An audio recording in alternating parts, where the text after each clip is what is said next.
Shalom Bapak Ibu Saudara yang dikasihi Tuhan.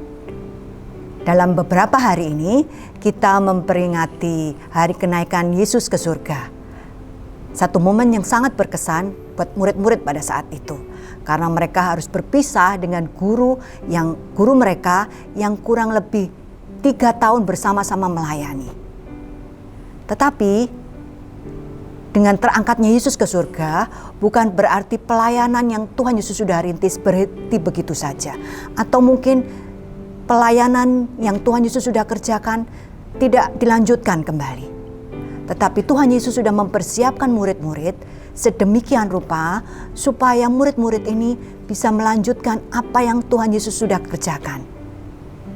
Janji Tuhan Yesus bahwa mereka tidak ditinggalkan sendiri. Mereka tidak ditinggalkan begitu saja. Di dalam Lukas pasal 24 ayat 49 dikatakan begini, "Dan aku akan mengirim kepadamu apa yang dijanjikan Bapakku. Tetapi kamu harus tinggal di dalam kota ini sampai kamu diperlengkapi dengan kekuasaan dari tempat tinggi."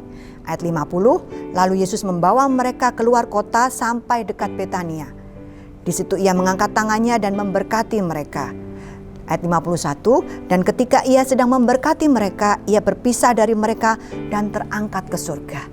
Sebelum Yesus naik ke surga, Yesus memberkati murid-murid. Dan kemudian seperti kita baca di Matius pasal 28 ayat 19-20, kita kenal dengan amanat agung. Tuhan Yesus memberi pesan kepada murid-muridnya untuk memuridkan, untuk memajar, untuk membaptis barang siapa yang percaya kepada Yesus.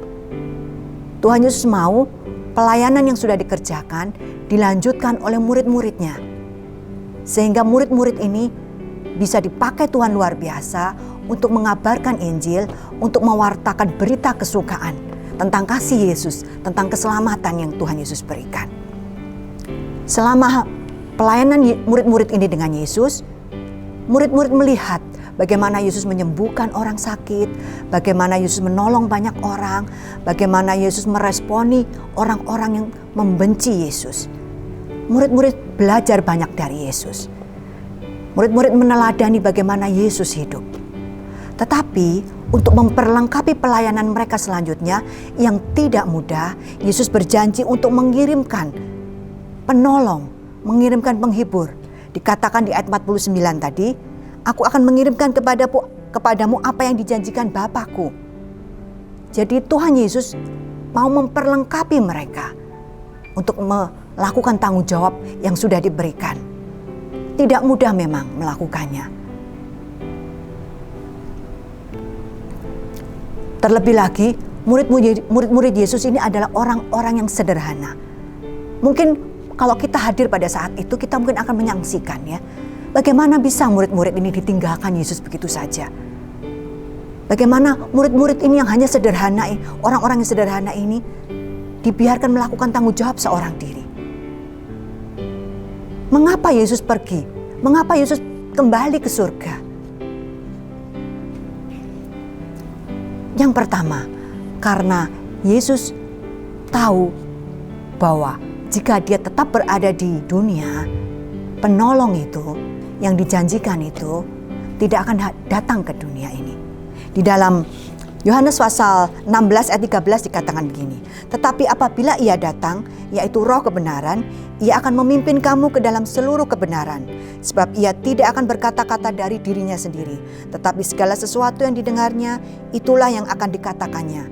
Dan ia akan memberitakan kepadamu hal-hal yang akan datang." Jadi dengan terangkatnya Yesus ke surga, penolong atau penghibur yaitu Roh Kudus itu akan diutus datang untuk memimpin kita kepada kebenaran. Roh Kudus itu, penolong itu, penghibur itu akan datang kepada kita, diutus kepada kita untuk menyertai kita, untuk menolong kita, untuk menghibur kita. Karena Tuhan Yesus tahu bahwa tanggung jawab yang diberikan, amanat yang diberikan itu tidak mudah. Maka dari itu, murid-murid dan kita semuanya yang juga melakukan amanat agung diperlengkapi, dipimpin, dituntun oleh Roh Kudus. Kepada apa? Kepada kebenaran. Jadi Roh Kudus itu akan menolong kita, memampukan kita. Kita ada di banyak tempat. Kita ada di tempat ini. Mungkin Bapak Ibu Saudara tidak berada bersama dengan saya. Mungkin Bapak Ibu Saudara tidak ada berada di dalam satu kota dengan saya. Tidak ada mungkin dalam satu gereja dengan saya. Tetapi Roh Kudus bisa menjangkau setiap orang yang percaya dimanapun mereka berada. Roh Kudus bisa menolong dimanapun kita berada. Meskipun kita tidak ada di dalam satu kota. Meskipun kita tidak ada di dalam satu rumah. Tetapi Roh Kudus bisa menolong dimanapun keberadaan kita. Dan yang kedua, kepergian Tuhan Yesus juga menyediakan tempat bagi kita, orang yang percaya. Di dalam Yohanes 14 ayat 2 dikatakan begini, di rumah Bapakku banyak tempat tinggal. Jika tidak demikian tentu aku mengatakannya kepadamu, sebab aku pergi ke situ untuk menyediakan tempat bagimu. Dan apabila aku telah pergi ke situ dan telah menyediakan tempat bagimu, aku akan datang kembali dan membawa kamu ke tempatku, supaya di tempat di mana aku berada, kamu pun berada. Berita sukacita yang Tuhan Yesus janjikan buat kita.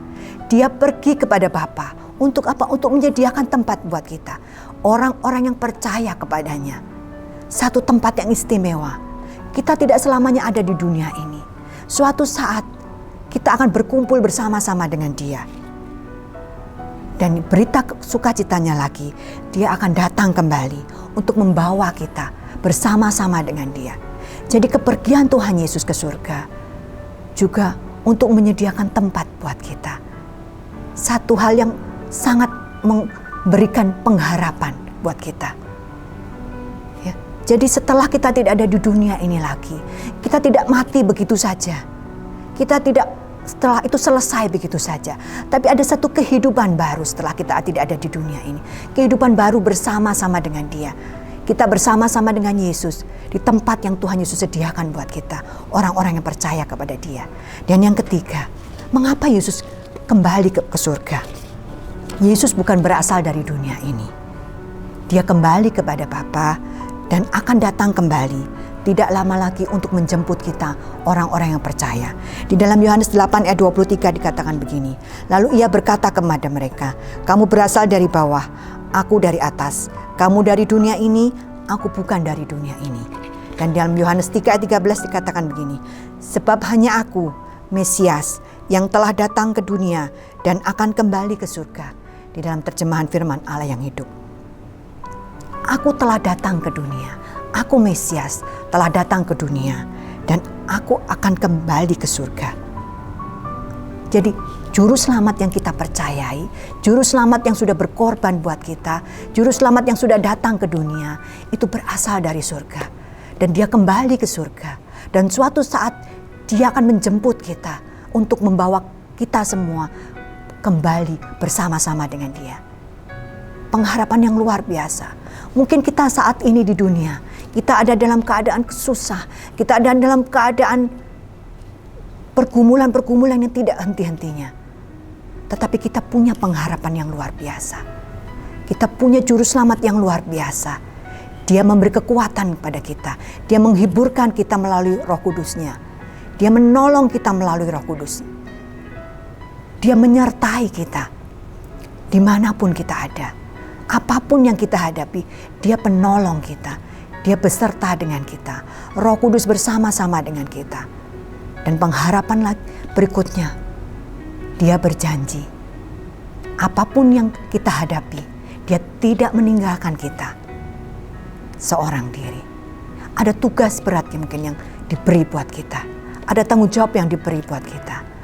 Tetapi Dia memperlengkapi kita. Dan ada janji yang luar biasa.